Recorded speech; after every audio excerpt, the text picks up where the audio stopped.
지난주 실시간에 우리는 아주 중요한 사도 바울의 고백을 들었습니다. 그것은 예수 그리스도를 아는 지식이 가장 고상한 것을 발견했던 바울이 그동안 자기가 목숨처럼 여기고 자랑처럼 가졌던 모든 것들, 출신, 가문, 학문적인 배경, 율법에 대한 열심, 의를 추구했던 열정, 또 그리고 로마 시민권, 이런 모든 것들을 다 해로 여기고 배설물같이 여긴다 하는 아주 위대한 고백을 쏟아놓았습니다. 여러분, 우리는 이 고백을 바울이 한 고백이다, 혹은 성경에 나오는 고백이니까 혹시 별로 감동이 없는지 모르겠습니다. 바울이 해로 여기고 배설물 여겼다는 이 고백이 사실은 굉장한 고백입니다. 왜냐하면 바울은 지금 해로 여긴다 혹은 배설물같이 여긴다 말하지만 사실 그 모든 것들이 그 당시 사람들에게는 최고의 가치였죠. 최고의 가치라고 여기는 것들이 바로 그런 것들이었습니다. 그리고 사람들마다 그것들을 얻기 위해서 목표를 세우고 또 열심히 노력하고 그 도달하기 위해서 목숨을 거는 사람도 있었습니다.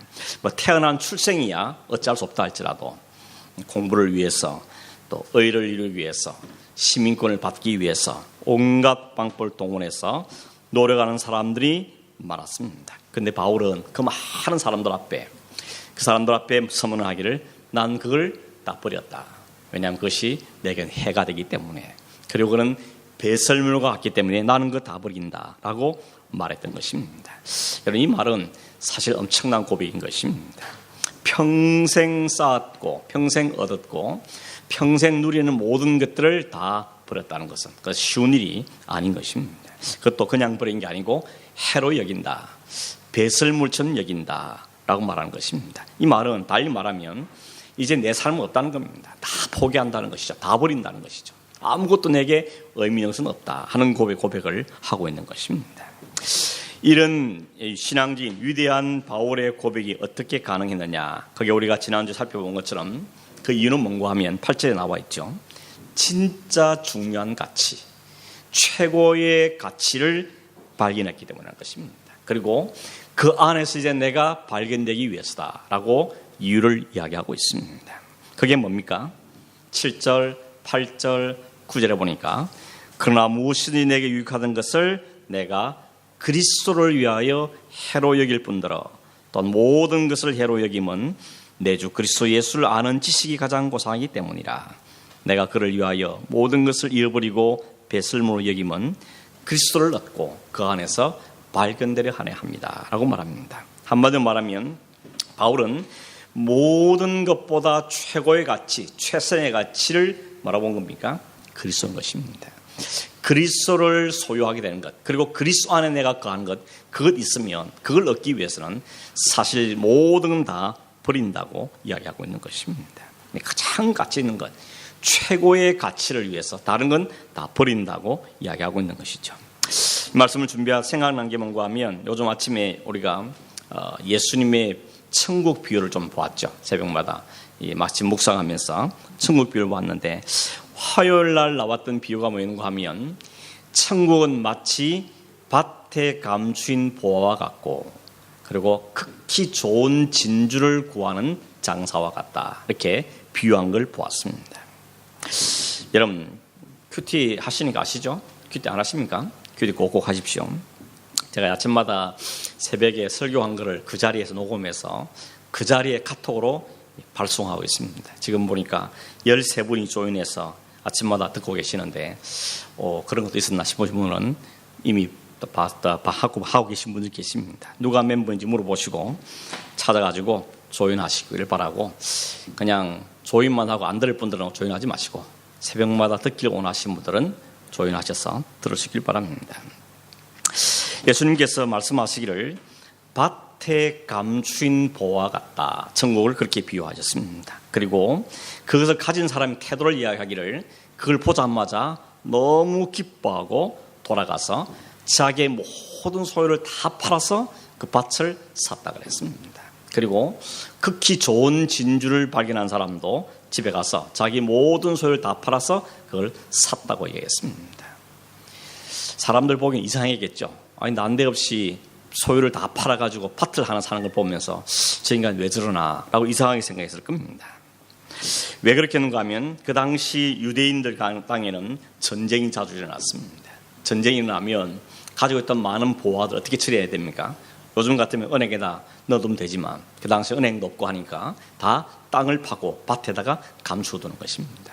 거기다 항아리를 넣고 거기다가 금은 보화를 넣은 다음에 그 묻어놓고는 피난을 가든지 그렇게 되는 것이죠. 여러분 마태복음 25장에 보면 예수님께 비유 가운데 달란트 비유를 하지 않습니까?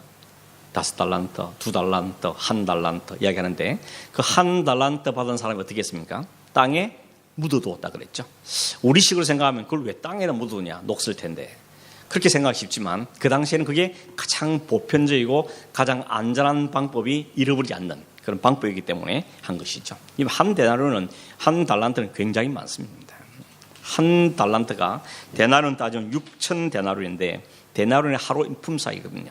그러니까 그렇게 우리식으로 계산하면 약 20년간 일한 품삯 웨이지를 다 모은 게 한 달란트입니다. 그 큰 보화를 땅에다가 어떻게 감추어둡니까? 여러분 같으면 땅에 파묻어 두겠습니까? 그런데 이 당시에는 그게 가장 안전한 방법이라는 것입니다. 그런데 그렇게 감추어진 보화를 주인이 전쟁이나 질병이나 사고로 죽어버리면 아무것도 말 안 하고 죽어버리면 그 보화는 이제 숨겨져 버린 것이죠. 감추어진 보화가 되는 것입니다. 그러다가 세월이 지나서 밭에 일하는 소작인이 밭을 갈다가 우연히 뭔가 쨍그랑 소리가 나서 파보니까 그 안에 보화가 들어있는 것입니다. 그것도 보통 보화가 아닙니다. 엄청난 보화가 들어있는 것이죠. 그걸 발견 어떻게 합니까? 다시 묻어두고는 집에 가서 얼른 모든 재산을 다 팔아가지고는 그 밭을 사게 되는 것입니다. 사람들은 이상하게 할지 모르지만 그 사람은 이유가 있기 때문에 하는 것이죠. 그 보화의 가치가 얼마나 되는지를 이 사람은 벌써 계산해 쓴 겁니다. 집에 있는 거 다 팔아도 그보다 훨씬 더 가치가 있는, 아니 그걸로는 도저히 평생 벌어도 꿈꿀 수 없는 그런 엄청난 보화가 거기에 있었기 때문에 그런 결단코 자기 파는 것을 아까워하지 않습니다. 기꺼이 즐거이 파는 것입니다. 속으로 콧노를 부르면서 다 처분을 한 것입니다. 이 보화의 가치를 안 사람에게는 소유를 파는 게 더 이상 희생이 아니죠. 아깝지도 않습니다. 오히려 기뻐하면서 다 버리게 되는 것입니다. 바울이 지금 자기가 그렇게 가졌던 모든 것들을 다 버린다 하는 것은 그 모든 것보다 훨씬 더 가치 있는 것을 발견했기 때문인 것입니다. 진짜 가치 있는 것을 발견한 사람, 그걸 깨달은 사람의 그 기쁨은 얼마나 큰지 알 수가 없는 것입니다. 여러분 혹시 공부하다가 혹은 일을 하다가 뭘 연구를 하다가 정말 가치 있는 발견 어떻습니까? 정말 만세를 부르고 무릎을 치고 기뻐하고 좋아하죠. 그것 얻기 위해서 자기 모든 걸 다 걸 수 있게 되는 것입니다. 바울은 자기가 모든 것들을 다 버린 이유가 바로 예수 그리스도라는 그분, 가치 있는 그분을 그가 발견했기 때문인 것입니다. 그래서 고백하는 거죠. 예수 그리스도를 아는 지식이 가장 고상이기 때문에 내가 가말리엘의 문학 다 버린다는 것입니다. 그 지식 다 버린, 율법 다 버린다는 것입니다.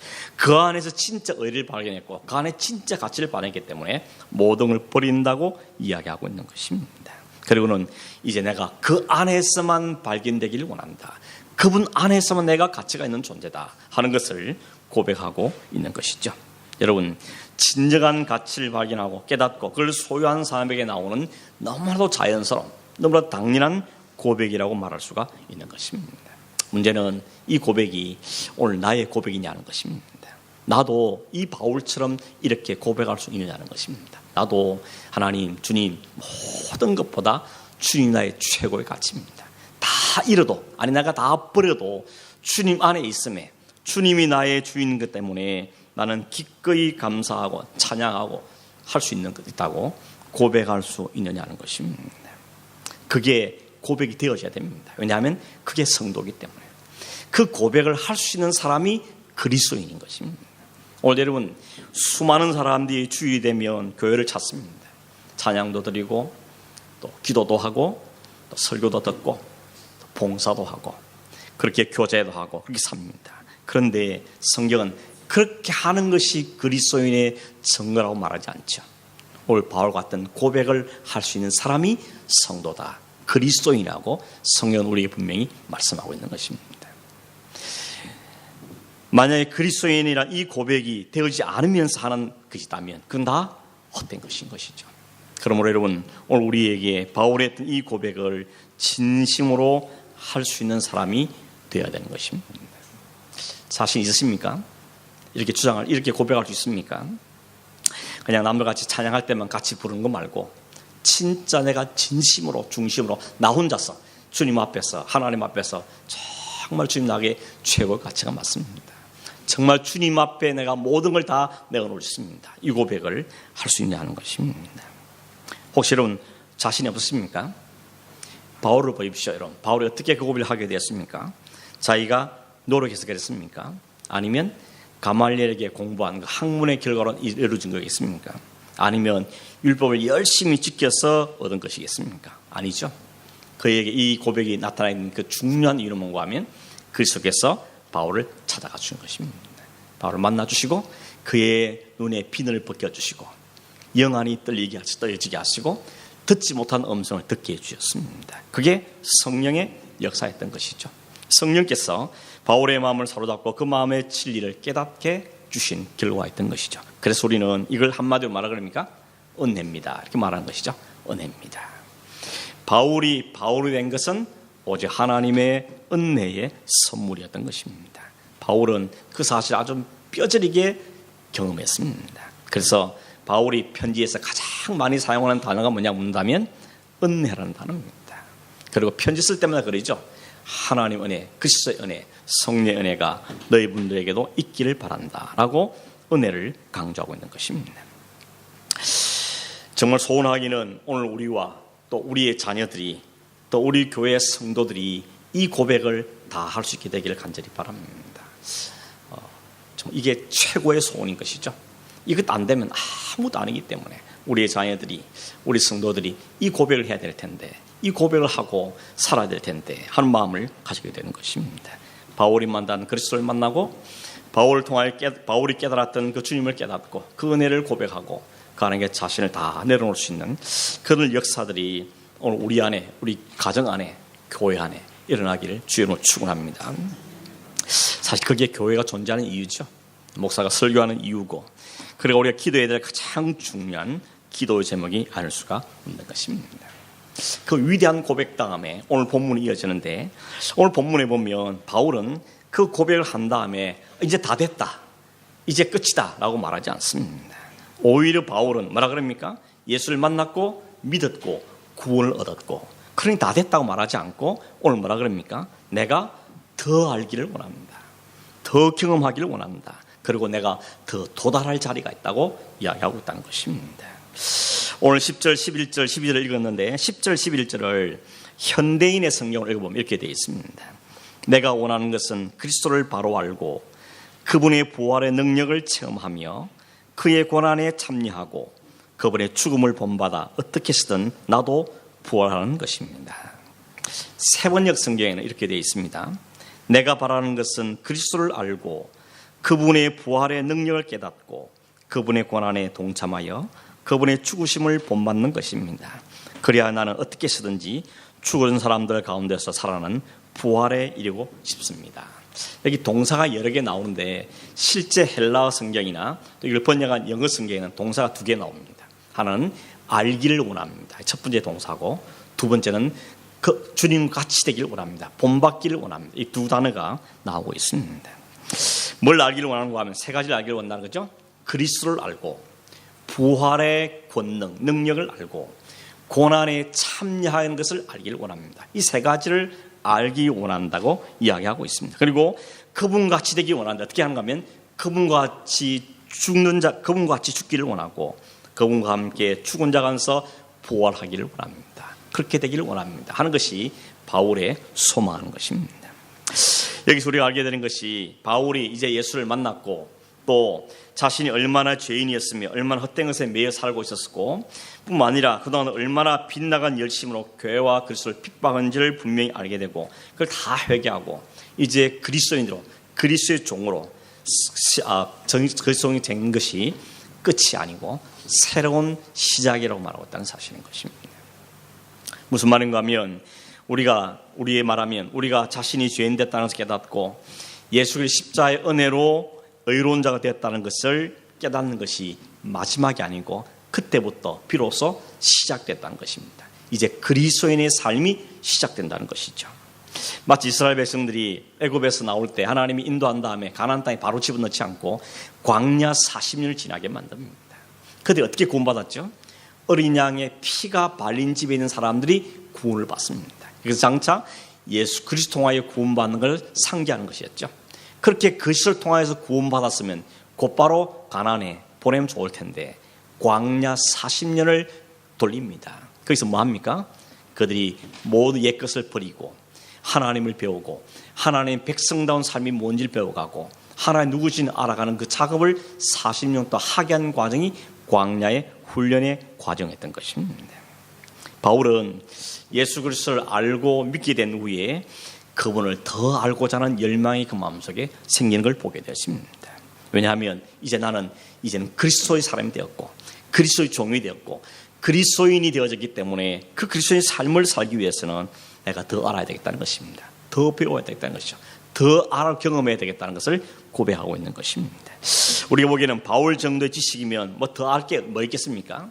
그동안 충분하다고 생각하지 않겠습니까? 그런데 바울은 더 알려고 합니다. 뭘 하려고 그러죠? 그리스도를 알고자 한다는 것입니다. 내가 다른 것 아는 거 말고 세상 지식 말고 다른 경험 말고 그리스도를 더 알기를 원한다고 이야기하고 있는 것입니다. 여기 우리가 주의할 게 뭔가 하면 그리스도에 대해서 아는 것 말고 그리스도를 아는 것을 이야기하는 것입니다. 사실 그동안 바울이 알았던 그리스도는 그리스도에 대해서 아는 겁니다. 그리스도가 어떤 분이었고 메시아가 누구이며 단 지식적으로 알았던 것이죠. 정보를 통해서 알았던 것입니다. 그건 배워서 알 수 있고 공부해서 알고 들어서 알 수 있는 것들이죠. 그런데 그리스도를 아는 것은 배워서 공부해서 아는 것이 아니고 그 그리스도와 함께 하면서 살아간 삶에서 경험을 통하여 알게 되는 것이 그리스도를 알게 되는 것입니다. 좀 쉽게 설명하기 위해서 여러분이 저에 대해서 어떻게 아십니까? 키는 180 좀 안 되고 건강은 뭐 그런 데 괜찮은 것 같고 고신 출신이고 군목을 했고 시드니 와서 새순교회에서도 사역했고 현재는 그리스 장로교회 목사이고 이렇게 아는 것은 저에 대해서 아는 거죠. 저에 대해서 아는 것입니다. 지식적으로 알고 들어서 알고 보아서 아는 것들이죠. 그러나 정말 저를 아는 사람 누굴까요?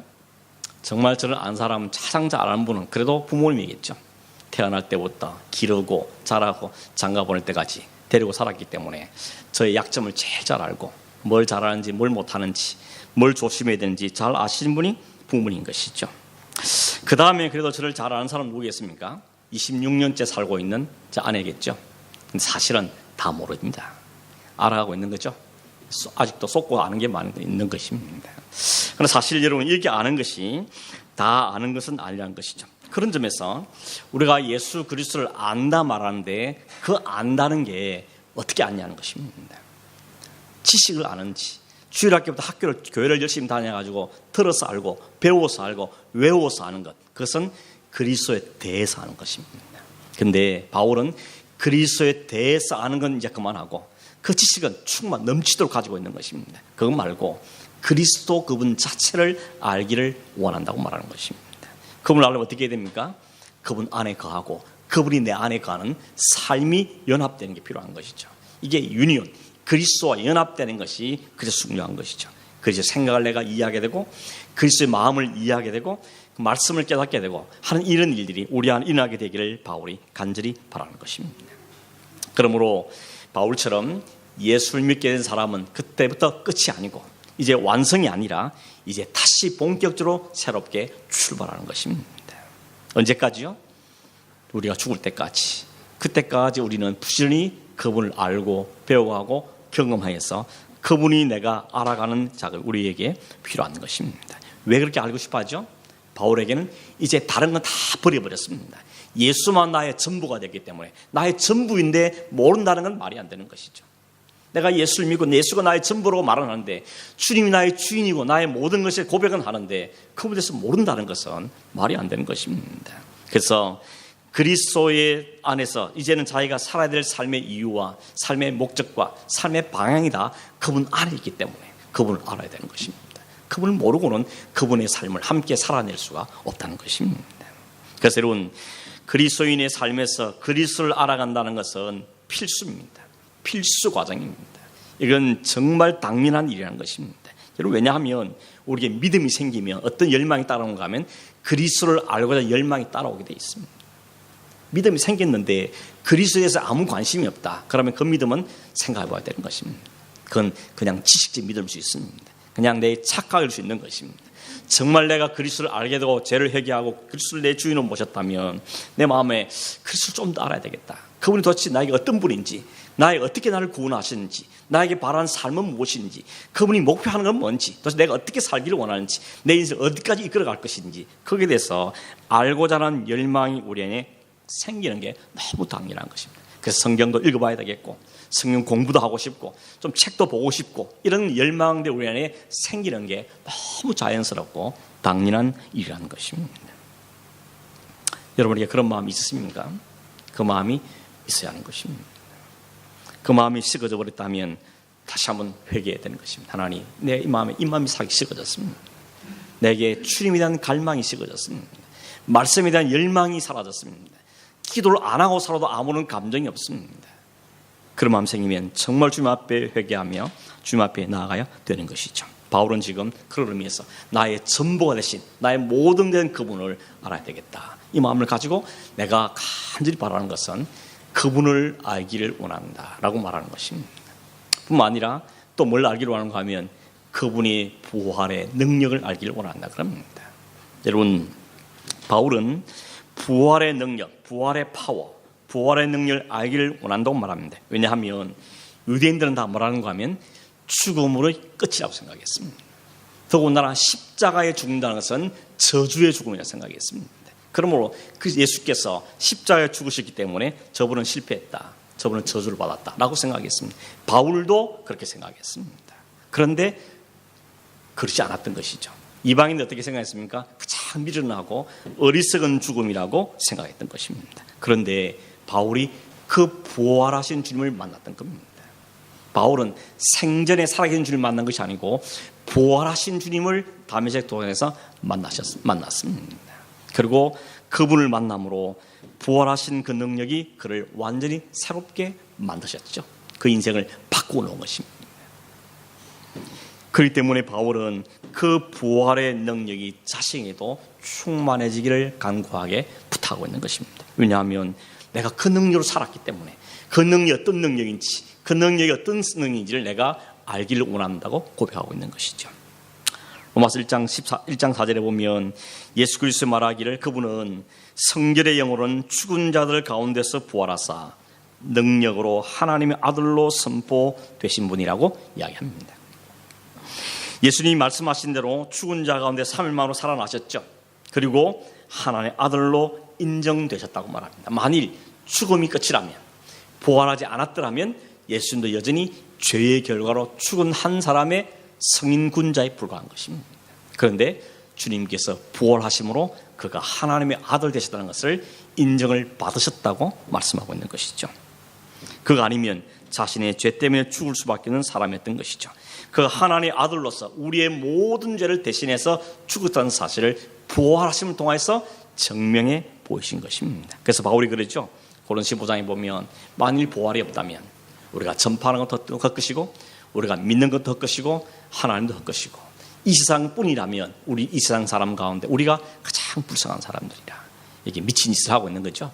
뭔 짓을 하고 있는 것입니까? 만약에 이 세상뿐이라면 부활이 없다면 지금 여기 앉아있는 게 이게 허망한 일인 것입니다. 불쌍한 일인 것입니다. 시간 가기 전에 열심히 놀고 열심히 살아야 되는 것이죠. 그런데 여러분, 그리스도의 부활이라는 것은 그저 죽은 사람을 다시 일으켰다 그 정도 의미가 아니죠. 죽었다 살아난 사람은 여러 명 있었습니다. 성경에도 있고 요즘도 일어난 사람 있죠. 그러나 주님이 부활하셨다는 것은 그렇게 그냥 무덤에 들어갔다 나왔다는 의미가 아니고 사망을 이겼다는 것이죠. 사망을 이겼다는 건 어떤 의미입니까? 사망은 죄의 결과이기 때문에 죄의 권세를 이겼다는 것이죠. 죄의 권세를 다 무너뜨리고 주님이 승리하셨다는 것입니다. 그것은 하나님만이 할 수 있는 것이죠. 하나님 말씀을 성취하신 것이었습니다. 그게 부활의 능력이라는 것입니다. 죄 아래는 어떤 사람도 사망을 이길 수 없는데 그 사망의 권세를 깨뜨리고 승리하신 분이 주님이신 것이죠. 그게 부활의 능력인 겁니다. 바울은 그 부활의 능력이 자신에게 어떤 의미가 있는지를 충분히 알기를 원했던 것이죠. 나를 살려낸 능력이고 온 세상을 살릴 능력이고 장차 우리에게 영원한 하나님 나라를 가져줄 그 부활의 능력, 그 부활의 능력을 더욱더 알기를, 더욱더 소망하기를, 더욱더 체험하기를 바울이 간절히 원하고 있던 걸 보게 되는 것이죠. 또 한 가지가 뭡니까? 주님의 고난에 참여하는 것을 알기를 원한다고 말합니다. 여러분, 바울은 자신이 받은 은혜로만 만족한 것이 아니고 이제 그분을 알았고 그분의 능력으로 주님께서 당하시고 걸어가시는 그 고난이기도 나도 참여하기를 원한다고 말합니다. 왜 그렇게 말합니까? 고난 받는 게 뭐 그렇게 대단한 겁니까? 좋은 일입니까? 기쁜 일이 아닙니다. 그 고난에 참여하는 것이 즐거운 일이 아님에도 불구하고 바울은 고난에 참여하는 것을 원하고 있습니다. 왜냐하면 바울은 그게 가장 영광스러운 것임을 알았기 때문에 그렇습니다. 빌립보 1장 29절에 보면 그리스도를 위하여 너에게 은혜를 주신 것은 다만 그를 믿을 뿐 아니라 또한 그를 위하여 고난도 받게 하려 하심이라고 말하고 있습니다. 주님이 고난은 누구를 위한 고난이었습니까? 오늘 우리를 위한, 교회를 위한 고난이었습니다. 그래서 바울도 그렇게 말합니다. 골로새 1장 24절에 보면 나는 이제 너희를 위하여 받는 괴로움을 기뻐하고 그리스도의 남은 고난을 그의 몸된 교회를 위하여 내 육체에 채우느니라. 주님이 교회를 위해서 자신의 몸을 다 내어주셨던 것처럼 나도 주님의 고난에 참여하기를 원한다.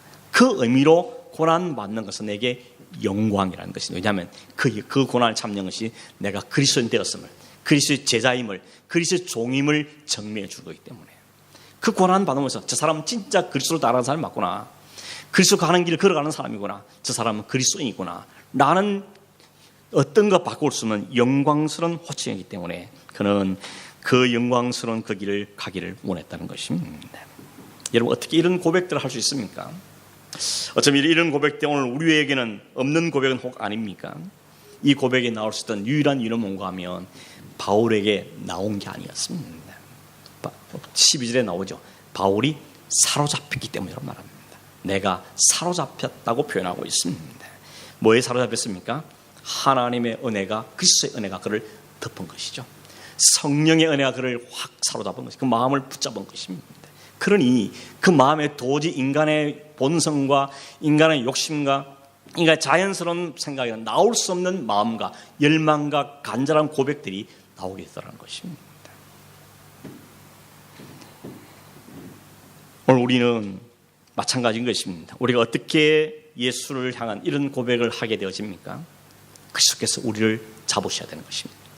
성령께서 우리 마음을 장악을 하셔야 되는 겁니다. 그래야 내가 도저히 할 수 없는 고백이, 도저히 내 입에서 나올 수 없는 고백이, 내 인간적인 혈과 욕정에서 나올 수 없는 그 고백들이 내 입에서 터져 나오게 되는 것이죠. 그래서 바울은 이 고백이 내 고백이 아니기 때문에, 성령께 주신 고백의 반응이기 때문에 자랑할 수 없던 것입니다. 자신은 죄인이라고, 죄인의 괴수라고 고백할 뿐이지 내가 이런 위대한 고백을 했다라고 말하지 않는다는 것입니다. 바울이 그동안 추구했던 모든 것들이 다 이 세상에 누리는 것들이고 영원한 가치가 아니었다는 것을 알았기 때문에 자신이 진짜 붙잡혀야 하고 달려갈 삶이 무엇인지 그는 알게 되었던 것입니다. 그래서는 그리스도를 더 알기를 원하고 그 부활의 능력을 체험하기를 원하고 그리스도의 고난에도 참여하는 삶을 살기를 소원하게 되어진 것입니다. 그것이 참 그리스도의 삶이고 부활하신 그리스도의 부활의 능력, 고난을 드러내는 것이 바로 성도의 마땅한 삶이기 때문에 그러한 것입니다. 말씀을 맺습니다. 여러분, 그리스도를 얼마나 아십니까? 지식적으로 말고요, 정보를 통해서 말고 얼마나 그리스도를 경험적으로 아냐는 것입니다. 체험적으로 아냐는 것입니다. 무슨 뭐 기도 응답을 받고 이런 체험을 말하는 것이 아니고 그리스도를 진짜 내 중심에서 고백되어지는 그 그리스도를 아느냐는 것입니다. 아, 주님 나에게 이런 분이었구나, 주님 나에게 이 일을 하셨구나, 주님 나를 이렇게 이끌어 가시는구나 하는 것들을 우리의 삶의 현장 속에서 얼마나 깨달아 아느냐는 것입니다. 그저 예배 시간에 나와서 성경에서 혹은 설교를 통해 듣는 그 지식적인 정보 말고 진짜 내 삶 속에서 주님이 아니면 내가 어쩔 뻔했냐, 주님 하시는 도대체 무엇인지를 진실로 우리가 고백하고 알 수 있냐는 것입니다. 그리스도께서 나에게 이런 분이시구나. 이런 고백과 탄성이 우리 입에서 터져 나와야 되는 것이죠. 그게 찬송으로, 그게 기도로, 그게 고백으로, 그게 증거로 드러나야 되는 것입니다. 그게 그리스도인의 삶이라는 것입니다. 바울에게 이제는 더 이상 내 의는 없습니다. 내 자랑도 없습니다. 내 자존심도 없습니다. 내 열심도 없습니다. 그런 것들은 이제 다 내가 그리스도께 따라가는데 다 해가 될 뿐이고, 그래서 나 배설물 같다고 이야기하고 있습니다. 정말 나를 살려내고 사망에서 생명을 이끄시는 예수 그리스도의 부활의 능력, 기꺼이 고난에 참여하는 삶을 살게 되는 그것에만 자신의 모든 가치를 두고 있는 것을 보게 되는 것입니다. 여러분, 아직도 우리에게 이 믿음이 안 생기고 이 열정이 사라졌다면 뭘 해야 되겠습니까? 조용히 입을 닫고 주님 앞에 나가야 되는 것입니다. 십자가 앞으로 나가서 주님과 다시 독대를 하셔야 되는 겁니다. 주님, 내게 이 마음을 주십시오. 이 고백이 나오게 해주십시오. 이 은혜가 내게 사그라지지 않게 해주십시오. 내가 무엇을 이루고 뭘 하라는 마음을 내려놓고 주님을 만나는 것입니다. 우리의 육신의 눈은 감기고 우리의 영의 눈을 뜨게 해주시고 우리의 육신의 감정은 죽여주시고 성령으로 충만한 삶이 내게 나오게 해주십시오. 이것이 우리의 기도의 제목이고 우리의 열망이 되어져야 되는 것입니다. 다시 결론적으로 바울은 이게 그의 혈과 육으로 된 건 아니었습니다. 그가 사로잡혔기 때문에 가능했던 고백이었습니다. 그래서 바울이 11절 12절에 이렇게 말하죠. 어떻게 해서든지 죽은 자 가운데서 부활에 이르려 하노니 내가 이미 얻었다함도 아니요 온전히 이뤘다 함도 아니라 오직 내가 그리스도 예수께 잡힌 바 된 그것을 잡으려고 달려가노라. 여전히 달려가는 인생인 것입니다. 우리 다음 주 다시 살펴보겠지만 우리는 이제 그 삶을 향해서 달려간 중에 있고 달려가야 될 삶이고 그 표들을 향해서 달려갈 삶을 사는 것이 바로 우리의 삶입니다. 바울이 이렇게 기도하고 소망한 삶을 살게 된 이유는 예수님께 붙잡혔기 때문인 것입니다. 하나님의 풍성한 긍휼이 그분의 놀라 크신 사랑이 허물과 죄로 죽었던 자리에서 일으켜냈고 그리스도 안에 다시 살게 했을 뿐만 아니라 그 능력이 죽음으로 달리던 그 길에서 생명을 향해 달리는 길로 그의 삶을 턴하게 만들었던 것입니다. 열심히 율법을 지키던 삶에서 벗어나서 이제는 하나님의 영광을 위해 살기는 사람으로 바꾸어 주셨던 것입니다. 여러분, 이미 주님께서 영원한 손으로 붙잡은 사람이 성도입니다. 그러나 그것이 끝이 아니고 시작인 것입니다. 이제 우리가 더욱더 본격적으로 구원받은 삶을 살아야 될 사람들인 것입니다. 그걸 위해서 그것을 다 알아야 되고 부활의 능력을 소유하며 살아야 되고 그리스도 고난에 기꺼이 참여하는 그 삶을 갈망이 우리에게 일어나야 되는 것이죠. 오늘 우리를 사로잡으신 그분께서, 그분이 영이신 성령께서 우리에게 하실 것이라고 약속해 주셨습니다. 우리 애들은 뒤를 돌아보지 말고 다른 데에 한눈 팔지 말고 우리의 표대이시고 우리의 온전한 목표이신 그리스도를 바라보고 날마다 달려가는 그 삶을 살아가는 저와 이런 사람이 되기를 주의 이름으로 축원합니다. 우리 한번 기도하십시다. 하나님, 이 바울의 고백이 오늘 나의 고백이 되어지길 원합니다. 이 고백을 하게 하신 하나님, 이 고백이 다시 지속적으로 일어나게 해주십시오. 그래서 더 잘 알아가고 그 부활의 능력을 소유하고 기꺼이 이 땅에서의 고난의 삶도 기꺼이 감당하는 주님을 닮아가는 삶을 살게 해주십시오. 내 능력, 내 실력, 내 노력이 아니고 성령께서 나를 덮으시고 살아볼 때 가능하다 하셨사오니 성령 안에로 나의 삶을 온전히 살아보셔 주장해 주시고 그 주님께만 복종하고 주님께만 순종하는 삶을 살게 해주십시오. 다시 한번 이 말씀을 기억하시며 함께 기도하겠습니다. 하나님 아버지, 그렇게 소망하고 바라고 열망하지만 우리에게 실력이 없음을 고백하고 하나님 전체 은혜가 아니면 그렇게 고백해낼 수 없는 죄들인 것을 이 밤에 다시 주님 앞에 고백하며 하나님의 은혜와 자비를 다시 구합니다. 그러가신 하나님, 우리를 허물과 죄 가운데서 일으키시고 살려내실 뿐만 아니라 하나님 백성된 삶을 살아가도록 우리를 지도하시고 이끌어 가시는데 우리 하여금 순종할 마음도 주시고 성령의 인도를 잘 받는 삶을 살도록 도와주시옵소서. 참된 가치를 발견하게 도우시고 세상의 모두에 미련 두지 않는 믿음의 삶을 사는 자들이 되도록 도와주시길 원하오며 그리스도를 알고 부활의 능력을 소유하며 주님의 권한에 기꺼이 참여하는 믿음의 삶을 우리도 살아낼 수 있도록 주님 우리를 도와주시고 훈련시켜 주시며 이끌으시고 인도하여 주시옵소서. 우리의 사랑하는 자녀들이 그렇게 살아가도록 도와주시기를 원하옵고 이 교회에 나와서 예배하는 모든 성도들이 그 하나님을 만남으로 이 고백을 함께 할 수 있는 은혜가 있도록 역사하여 주시옵소서. 그러하신 예수님의 이름으로 기도하옵나이다. 아멘.